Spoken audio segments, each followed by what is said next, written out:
once, my ass. I'm on my floor. Bonjour, Monsieur Pussycat. Cracking toast, Robert.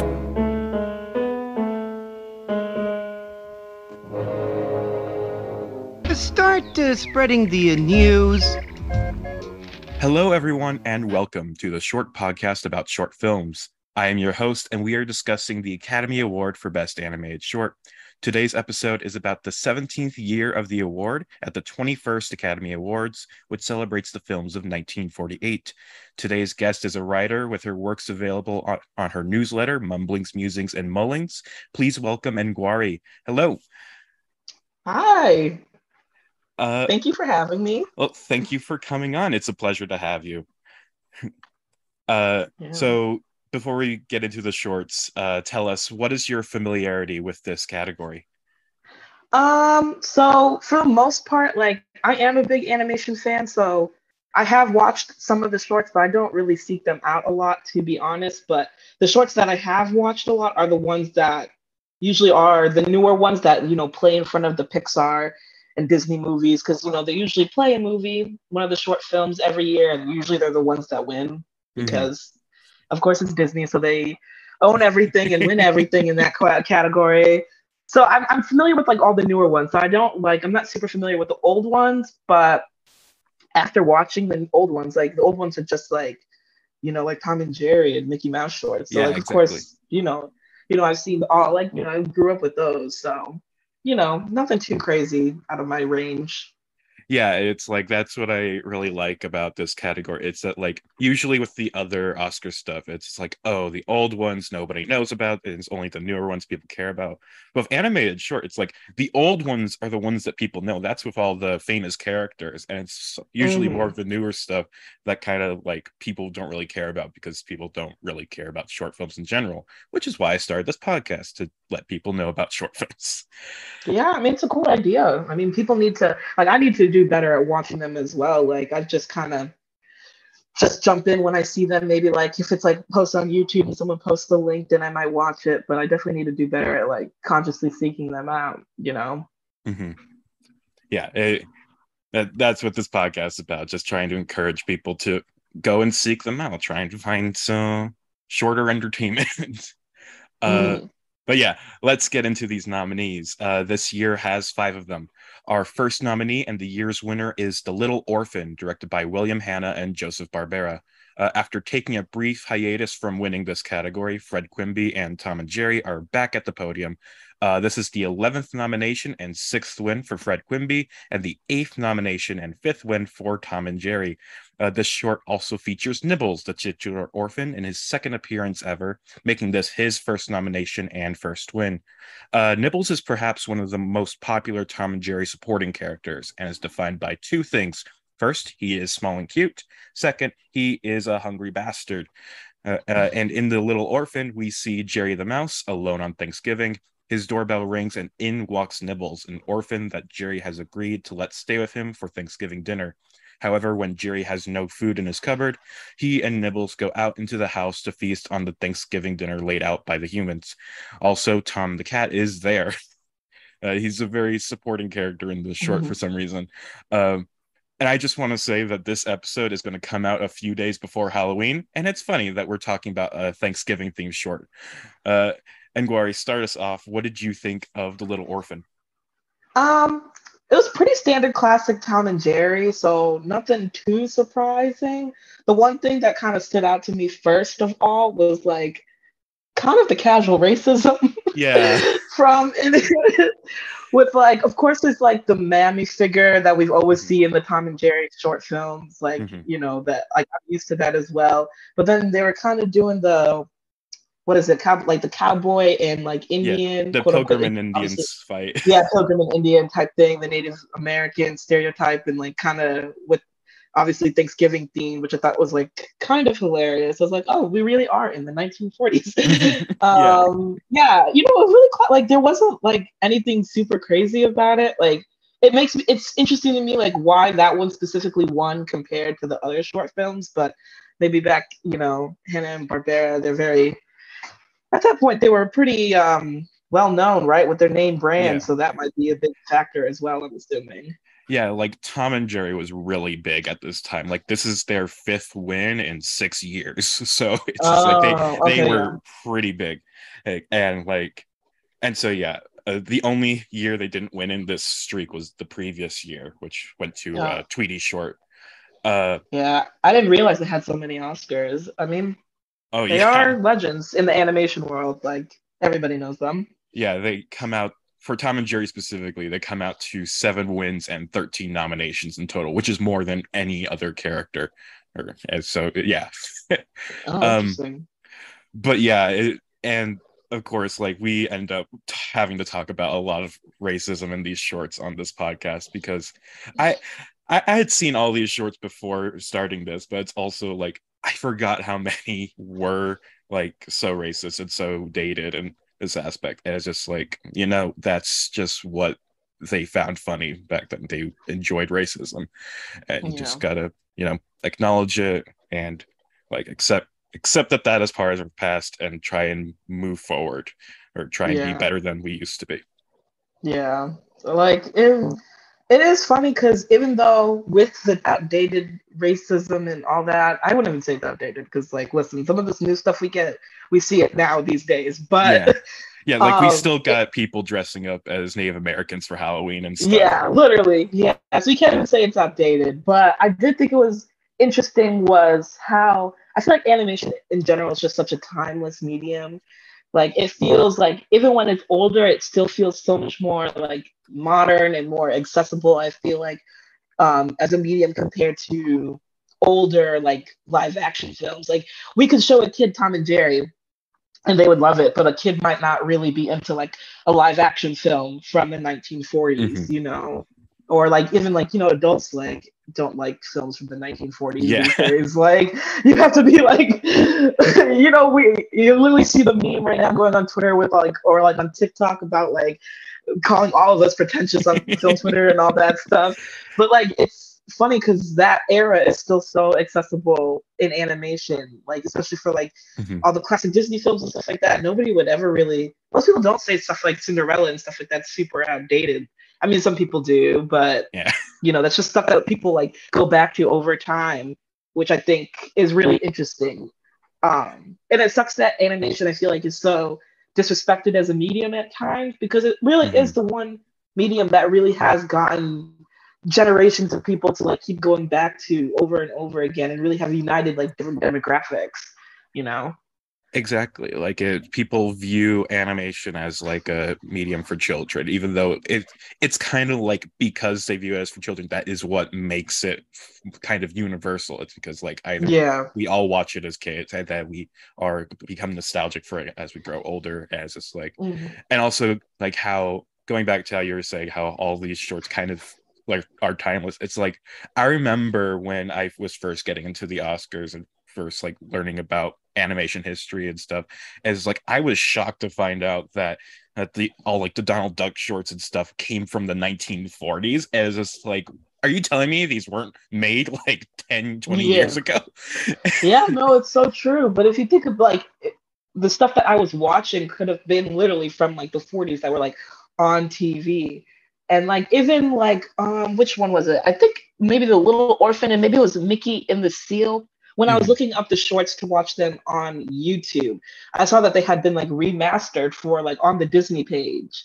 Not the Little Orphan, sorry. No, Mickey and the Seal and it was I think T for 200, I think. Yeah. But they weren't like they were remastered, but like they were only like half of the film. So I just went on Vimeo to watch it. Yeah. But I thought that was just interesting, like they just decided to redo those ones instead of like you can still redo them basically and still put them up and kids would enjoy it till this day. Yeah, it's something that's frustrating is how like so many of these shorts end up just kind of like half uploaded on like YouTube and stuff as it's like, well, is this like I want to watch the whole thing. Why are you just uploading like half of it? But it's just like, Yeah, exactly. It's like it's a 7-minute film. Like and you only put 3 minutes up. Yeah, but at the same time, it's like the full short is always available somewhere. Like whether if it's not on YouTube, it'll be on Dailymotion or Vimeo or something. And it's just like it's still accessible, just a bit more out of the way.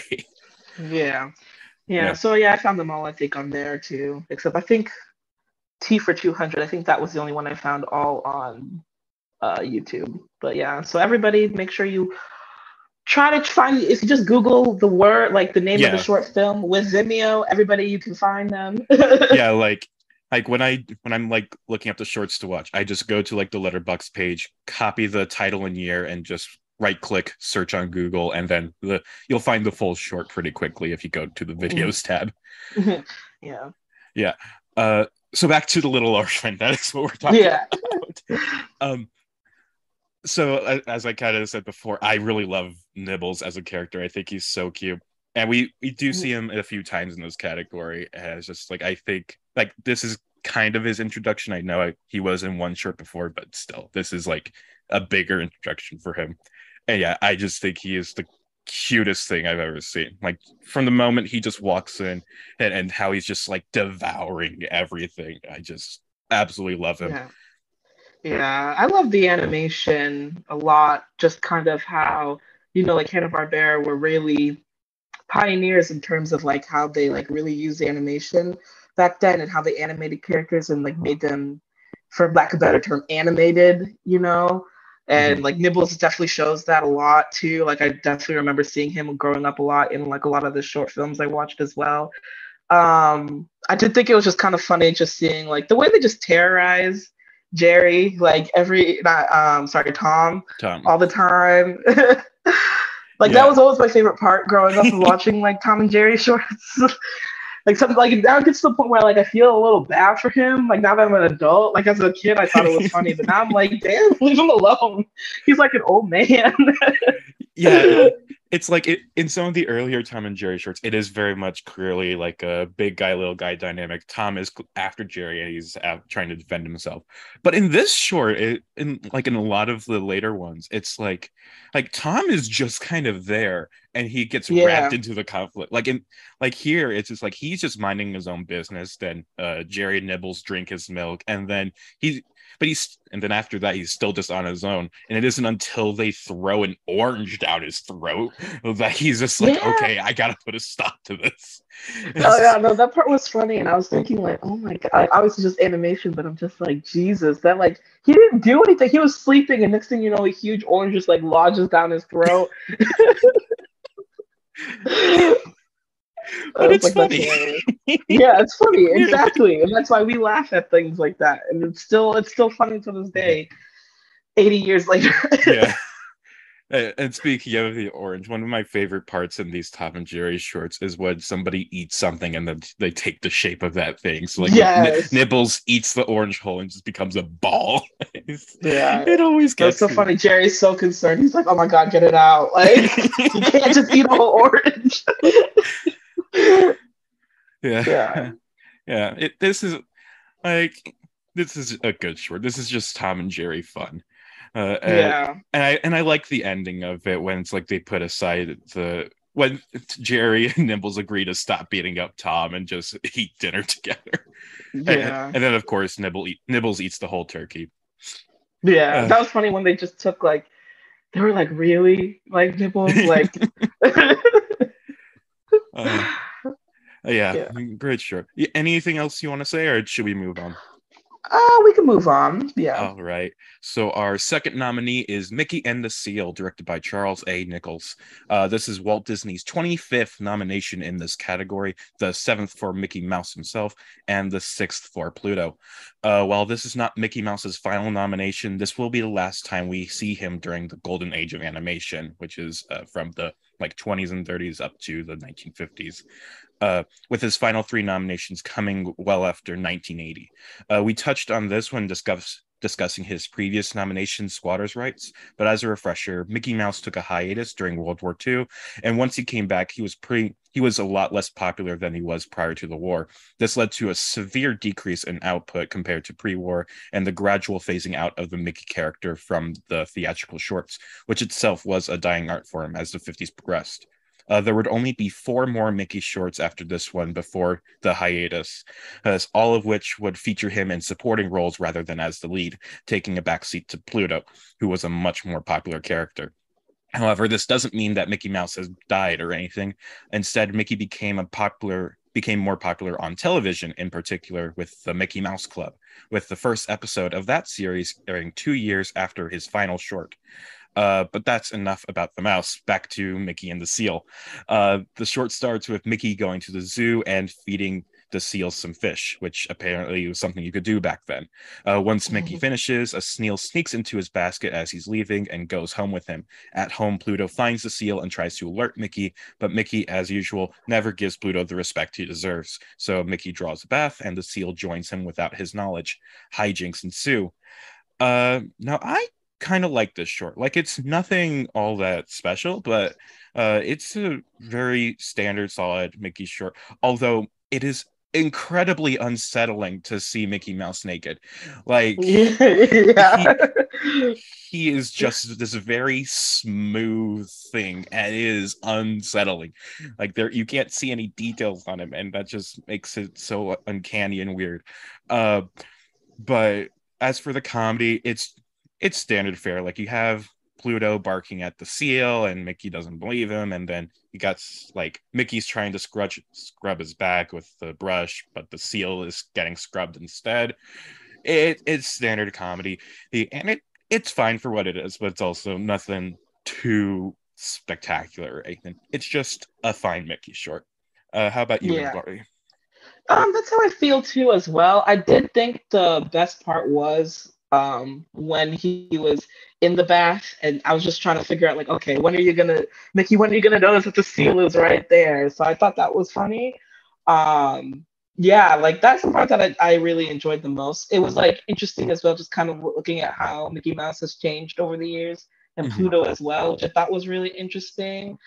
But yeah, like pretty standard, like you mentioned as well. Like it's sometimes it's like a little hard to talk about them because it's like there's not so much plot as well to talk Yeah, about. yeah. Uh, but this short is kind of, it feels a bit empty because it's like there's not much time for like the actual jokes to happen. Like you've got Hmm. the whole start of him feeding the seals at the zoo, then he's going home, then Pluto is barking at the seal in the basket, then he's like drawing the bath, seal comes in, and then that's where the jokes are. And then Mickey finds the seal and nothing really happens, then he takes him back to the zoo. So it's like out of this like 6-7 minute short, you have maybe 2 or 3 minutes where there's actual jokes happening. And it's Yeah, just like it's a I did like waste of the ending space. though. Yeah, it is. It is, but the ending was kind of fun too. When all the seals came in, they were like, "Oh wait, we heard it was cool here," and they just rolled up to the crib. Yeah. Yeah. So it is interesting, like how some short films, like even if it's just so like only 7 minutes, you really do need to take advantage of all 7 of those minutes. Mhm. You know? Yeah. Yeah, that's like one of the tenets of short filmmaking. It's like you have such a limited time. You need to make sure every moment is useful. And it's just like, and going back to Tom and Jerry, they are really great at making sure every moment of it has something happening, something Hmm. entertaining is occurring. It's like it's also all very smooth going from gag to gag. It's just like, and here it's just like it feels like there's a bit of dead air at moments of the Yeah. short. It's like, and also I feel Yeah. like there was a missed opportunity when Mickey finally finds the seal, and it's just like, because right after that is he's just like, okay, we're taking it back to the zoo. They go to the zoo, it ends. But it's just like you could have done a bit more with that. Like, Hmm. but then again, it's Mickey. He's meant to be this kind of happy-go-lucky kind of character. He's not like Donald, who has a personality. He That is yeah. so true. I think it was like it's true because they don't like they make Mickey get mad, but he can never stay mad for too long in Mhm. like these things. But yeah, it's just like yeah, it was just like it definitely needed more. Like I could see why Oscar voters would lean more towards the Tom and Jerry short as well, just because it's like gag after gag after gag, Mhm. and we didn't really get enough of that in Mickey and the Seal. Yeah.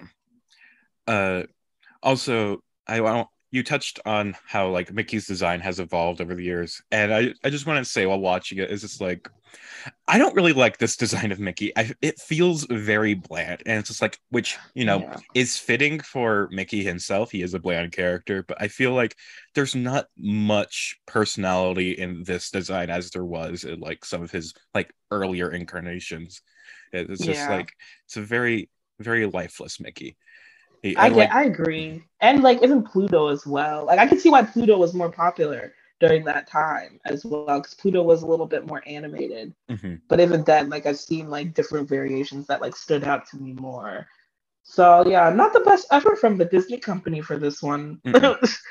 Yeah, it's like they must have had some better nominees this. Well, they did have another nominee this year, so it's like maybe that one will be Yeah. better. We'll see. Hmm. But yeah, surely, like even if you're just looking at the Disney short, surely there must have been something better than Mickey and the Seal.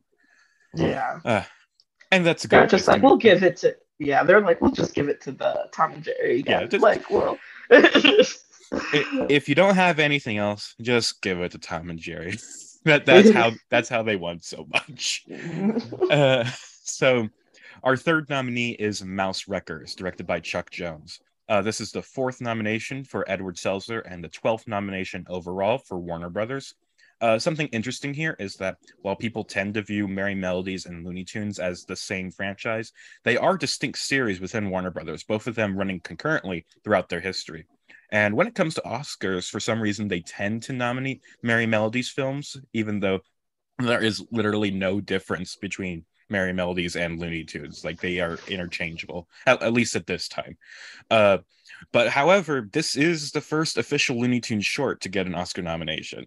Uh, and with that historic first also comes the first and only nominations for Hubie and Bertie, as well as Claude Cat. These are all rather minor characters in Warner Brothers canon, so I won't spend too much time on them.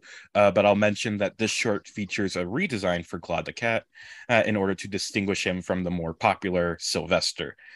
In Mouse Wreckers, we see Hubie and Bertie looking to move into a new house, but the one they want is being guarded by Claude Cat, who is apparently a lauded mouse catcher. So the mice need to find a way to dispose of the cat, in particular by driving him to insanity, and hijinks ensue. Engweri, what did you think of this short? Um, it was again like pretty standard. I think the first thing that stood out, these were the first ones where I didn't recognize the characters. Like Mhm. I guess since you mentioned there are minor characters in like the Warner Brothers canon. I think there was like the voice acting, I thought like the little bit of voice acting we did get was really funny to me. Mhm. And that was like the first one that stood out to me in terms of like voice acting, but it also sounded like I think maybe it was Sylvester Stallone. That I think that's Stallone. You know what I mean? Sylvester the Sylvester the Cat. Cat. Yeah, that's I want the Sylvester Stallone in these Looney Tunes shorts. yeah, that would be funny. That would be funny. With Sylvester the Cat, I think one of the voices for that reminded me of that a lot, which is I didn't think I realized until the end. I was like, oh wait, this is Looney Tunes. Yeah, it's all the Um, same guy. yeah, it's all the same person. I think my favorite part was like how he was basically drinking like, um, for lack of better terms, I guess like some type of like ADHD medication, like drown, like what was like nerve tonic was it that they called it Mhm. on the bottle. Yeah. I just thought that was hilarious because like back in the 40s and stuff like that, everybody was like drugged up. Mhm. I love how they were like giving this cat drugs because like they were like harassing him and he's like getting his anxiety is like getting to the best of him. I was like, oh my god, y'all need to leave him alone. But it felt very Tom and Jerry.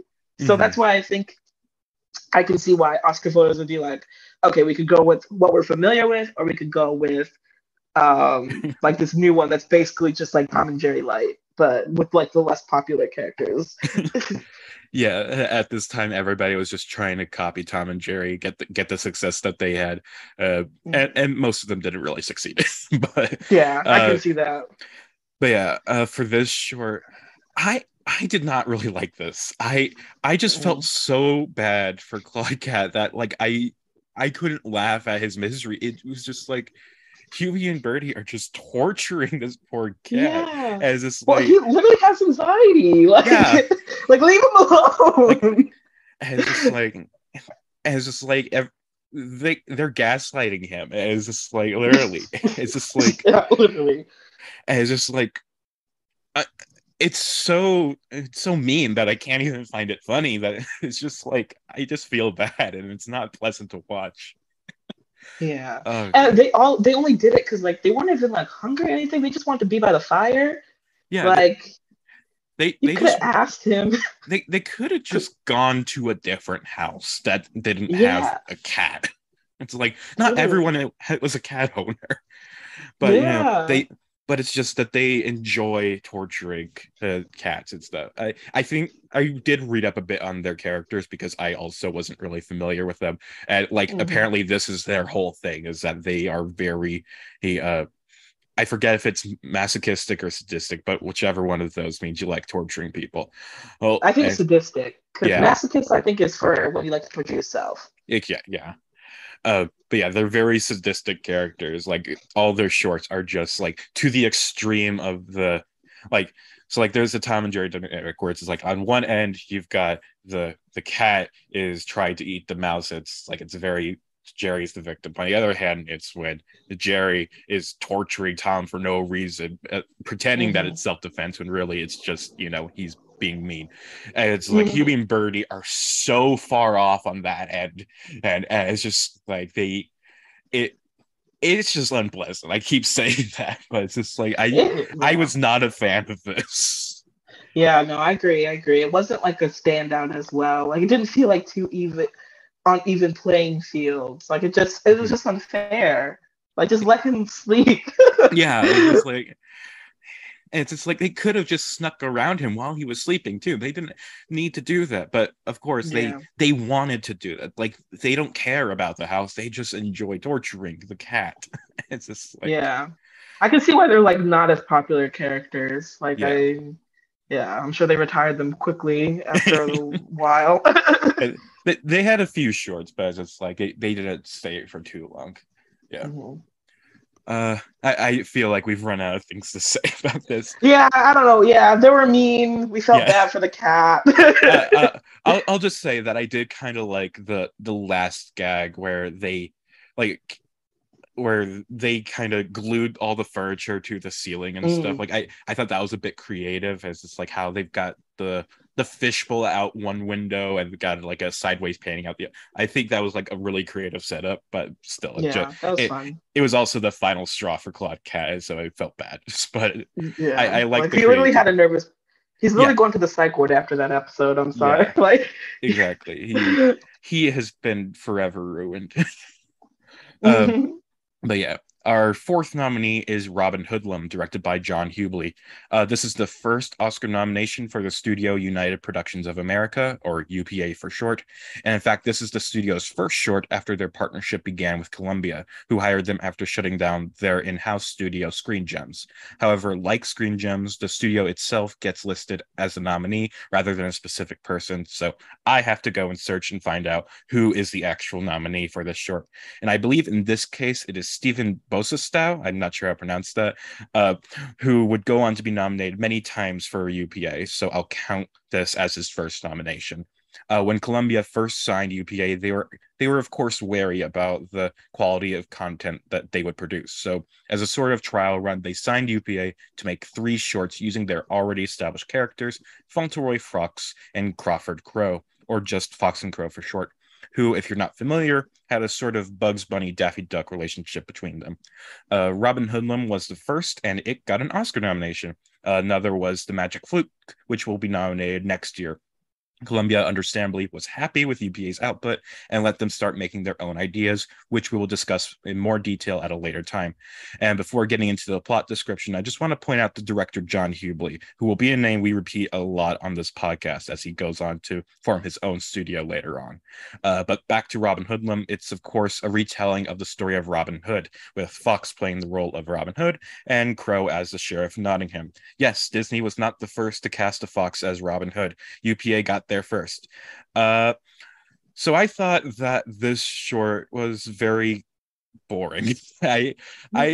It hurts to say that because I am a fan of UPA as a whole. I really like a lot of their shorts, but in this early day when they're just like hired hands for Columbia, this is a very Mhm. kind of just generic Robin Hood telling. As it's like the characters don't really do do that much to make this any more funny. There's not that many clever gags in there.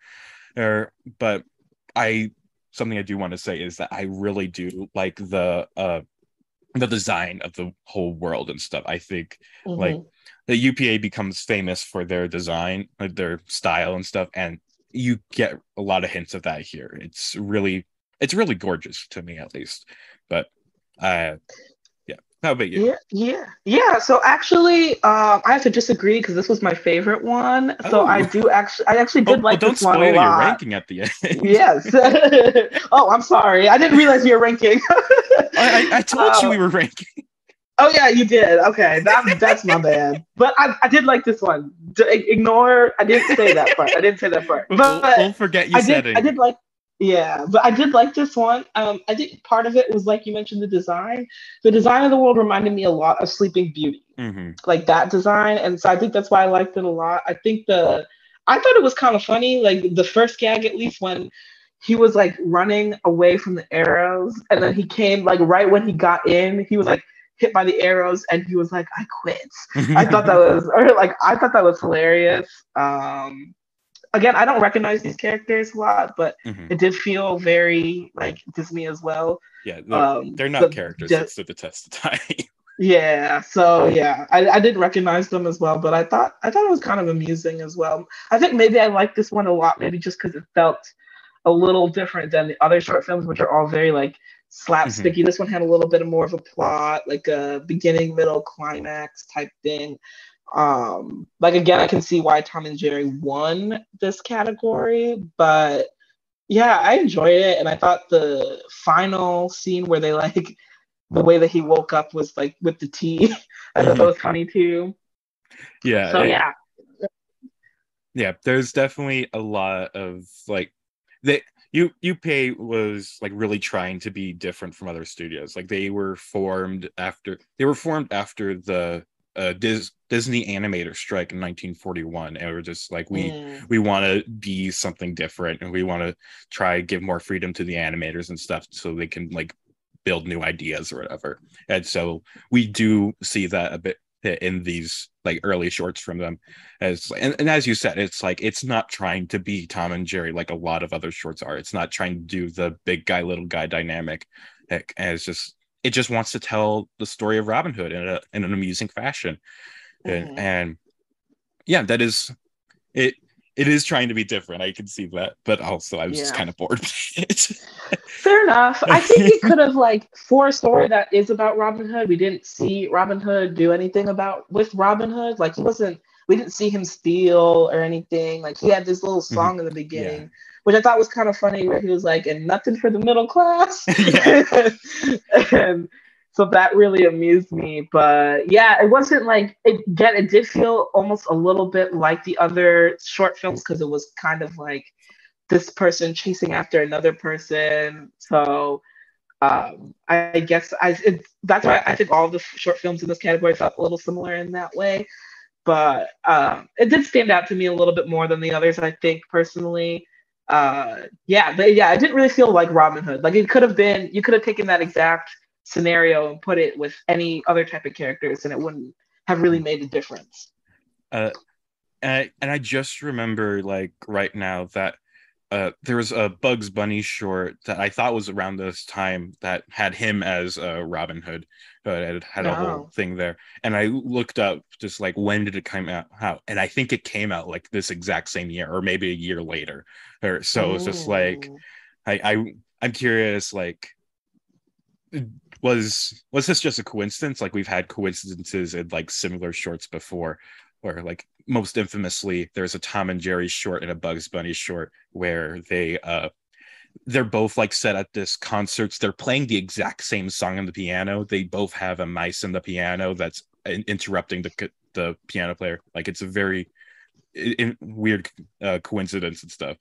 But yeah, I'm wondering if something similar might have happened with Columbia doing this short and then Warner Brothers doing their Rabbit Hood, as it's called.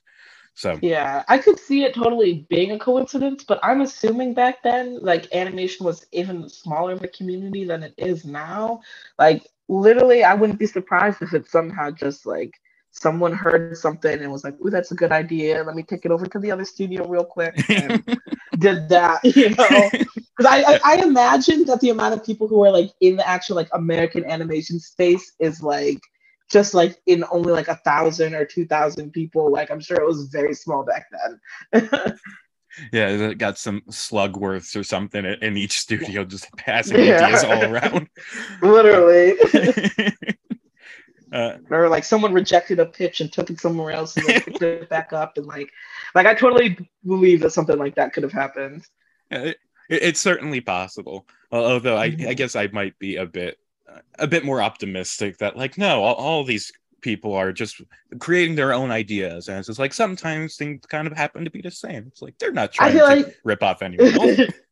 I feel like it's a very optimistic way to look at it because even if you see like within studios they're ripping each other off, like like we've seen it before where they like Disney reuses like their animation frames. Like back then they did it like I think I've seen it with like Fox and the Hound. They have when Disney it was with, really broke, they when they were broke, they would like redraw the cells and the frames and all that. So like I totally believe it that they would like if they're gonna rip off themselves, I wouldn't be surprised if they rip off other like companies. And like with copyright laws were like non-existent back then, like who was gonna check them? But it's just something to think about. Anything else to say about this short, or do you want to move on? We can move on. All right. So our fifth and final nominee is T for 200, directed by Jack Hanna. This is the 26th nomination for Walt Disney, and this will be the last year where Walt Disney is nominated against himself. How unfortunate. Everyone should pity him. This is also the 6th nomination for Donald Duck, who is surprisingly by himself in this short. Or rather, it's just him and a lot of ants. T for 200 depicts Donald Duck on a picnic, and he sees a line of ants walk by. And Donald, the jerk that he is, decides to torment one of the ants. The one ant is annoyed, but realizes Donald has a lot of food with him and alerts the others to help him take the food. And comedy ensues. Engwari, what did you think of our final short? I enjoyed this one enough. I thought while it did kind of follow the similar patterns that we've seen of other shorts where kind of like, antagonists kind of going back and forth, slapstick ensues, like did think some of the comedy gags of like Donald trying to see like how far the ant would go with like putting the food on top of him and putting all these like obstacles and see if he'll notice if he'll just keep trucking along. I thought that was really fun. Though the ants, again, slightly vague racism, I feel like a little bit here. Like they kind of felt like a little bit like tribal, Native American, maybe like African stand-ins. Yeah. Which is like a little weird. I was like, okay. But yeah, it was pretty classic Donald Duck short. But I enjoyed this one. Yeah, the ants, it really felt like you didn't need to make them racist. Why did you have to make them racist? They could have just been normal ants, but Yeah, literally. But yeah, I did like this short, and this is it. I want to compare this to Mouse Wreckers, because in that short, it's just like when you have characters being awful, nothing happens to them. But here, in like a lot of Donald shorts, it's just like the format tends to be Donald Duck is awful, and then he gets justice, as like he gets punished for his crimes, and it's like yes, that's how I feel like that's a much more like satisfying payoff and stuff. It's just like you can enjoy him being awful, but he doesn't go without punishment for it. It's like a lot of back and forth kind of comedy. And so like when Donald is just being awful to this one ant, stacking things on top of him and like forcing him to walk along like a tightrope or whatever, and then it's just like Donald Duck gets thrown off a cliff and it gets all his food stolen. And I'm a big fan of Donald, and so I was just really and I was a fan of this short just because Donald is great. I thought there was some good use of the ants, and just and like so normally the shorts are like one big guy, one little guy, they fight it out, but now it's one big guy and 200 little guys. And so it's just like some very fun ideas. And also like I really like how the ants all like carry Donald and move it around, and then it's just like and then when all the ants are each carrying a piece of food, it's just like there's some like near the end of the short, they starts to become like this weird football game that they're doing with like all the food on one side and Donald on the other end.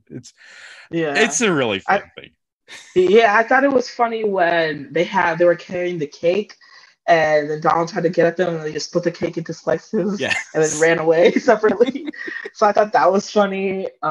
Yeah, it was fun. I did like the gag of them like carrying him like all together as well. I thought that was really funny. Like just like it felt a little more creative than some of the other shorts we saw, and like you said, like when it's one versus like it does feel even when it's like one big guy and like 200 of these people like little ants together, and it's like okay, this feels like an even match. It doesn't feel like as cruel, and again they're just getting back at Donald. Like Mhm. and Donald always had more personality and like had like the Mickey like you mentioned earlier in here, and even then like the voice acting as well I thought was funny, even if I didn't necessarily understand like every word was like coming out. I mean, Mhm. it's not that I think you're supposed to. You obviously understand Yeah. what the feeling is supposed to be just because it's so distinct, and if he's always just a very like animated angry character. Mm-hmm. Yeah, Donald Duck. Like, there's a reason Donald Duck was like extremely popular back then, and like around the world, he was usually the most popular Disney character. It's just like because he's a lot more like even if you can't understand the words he's saying, he has a lot of that base human emotion that like a lot of us can relate to. He's just a Yeah. very I don't want to say primal, but it's just like instinctual. Maybe is just like he's a very like act first, think later kind of guy. And it's just like that's what leads to his downfall. So it's a Mm-hmm. very relatable and thus very funny kind of character. But Oh. yeah, anything else you want to say about this shirt? I don't think I have anything in mind. Yeah, I liked All right. it. So that means that we have gone through all 5 of our nominees, and now we will rank them all. Engwari, why don't you start us off with your number 5? Okay, so number 5, I think it'll have to be Mouse Wreckers. I'm sorry. Yeah, Mouse Wreckers for me as well. I'll just very unpleasant kind of short. I didn't I I found a hard time like laughing at anything. It was just very I just felt bad for Claude, you know? Yeah, yeah, I Uh related to. He's probably the most relatable character. Like a lot of anxiety. I feel yeah. that. I feel Exactly. Like that. they're picking on this mentally ill cat as just like it's not fun. uh what's what's your number 4? That would be Mickey and the Seal. All right, my number 4 is Robin Hoodlum. Like Mm, I said, I appreciate the designs and stuff, but I also was just kind of a bit bored by it. mhm. What's your number 3? So number 3, that would be T4200. Ooh. Again, I liked it. It wasn't the most standout, but I think the gags were fun. So, I had to put that at number 3. And my number 3 is Mickey and the Seal, which is a very standard kind of short, though I would have appreciated a few more jokes in it. What is your number 2? Okay, number 2 is The Little Orphan. Again, just like really, like I get why it won when I watch it. Like it's very classic Tom and Jerry. It has like lots of creative gags. It was really funny. And then, the characters were just like the hit characters at that time. So Mm-hmm. I understand why it won. And I probably would have I might have picked that one too if I was like an Oscar like voter at that time, because it just, excusing all the really racist little tropes in there as well. I can see why it was a hit. Mm-hmm. My number 2 is also The Little Orphan. Uh, so like it has a lot of that standard Tom and Jerry energy, a lot of fun gags. Although, as you said, it's just like I could have done without the racism. What is your number 1? Yeah, surprise! It is. Surprise! It is Robin Hoodlum. Like I think a lot of it might have been the animation that really, like the design that really drew me in. Like mentioned, it reminds me so much of Sleeping Beauty, just how it's designed, and I really like that a lot. I just think also it gave plot-wise, it was a little different than what we were seeing before, Mhm. and I thought some of the gags were fun. I get that it's not the most perfect short film, but we could say that about this whole category. Yeah. So Like yeah, this, so just preferences. I thought that it was a fun one. there's a lot of imperfection with this list. Yeah. Uh, and my number one is T for 200, which, as I was saying, it's just a good Donald short. I'm a big fan of Donald, and I think there's a lot of creative gags in there that they really make use of this Donald versus the ants dynamic that they have here, but again, could have done without the racism. Yeah, literally. So now we've gone through our ranks, but before we end our show, are there any final thoughts you'd like to share with us, or anything you'd like to promote? Not much. I mean, I had a lot of fun doing this. This was cool. Like, it did make me appreciate, some of the older short films that I didn't even think about the fact that I have been watching technically these short films since I was growing up. Like I've seen them on TV and they were, on DVDs and all stuff like that. So I definitely will be checking them out more. The only thing I have to promote is my newsletter. It's Mumblings, Musings, and Mullings. I talk about pop culture. If you go on like getreview.com/mew, like MU, mew, mew, mew, you can link it. You can see it that way, or you can follow me on Twitter at King Beale Street. And my link to my newsletter is right up in my bio. But that's all I have. All right. Well, thank you, Engwari, for coming on the show. And thank you, listener, for tuning in. This has been the Short Podcast about short films. Until next time, goodbye.